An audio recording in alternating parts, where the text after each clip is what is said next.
What's up, guys? Today I'm going to be showing you how to start a 1988 Yamaha Razz. It is a super easy process, but if you guys skip one step, you might have a lot of frustrations trying to start your bike. Let's get right into it. Don't skip any parts of this video, and let's start up the 1988 Yamaha Razz. All right, guys, assuming your battery is good and charged, just turn your key to the on position. If it's been a little bit and it's really cold out, you're going to want to go ahead and pull that choke lever in. That should stay put. On the right side handlebars, make sure that the switch is in the run position. And now you can hold any brake and then press the start button.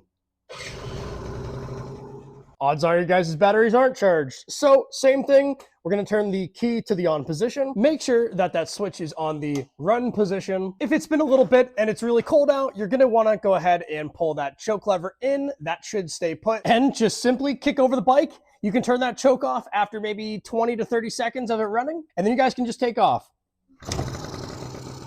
And there you guys go. That's how you start a 1988 Yamaha Razz. If this video was helpful, please feel free to leave a thumbs up down below or subscribe for more moped content because we have a lot. Again, I hope that this video was really helpful. And as always, guys, ride safe.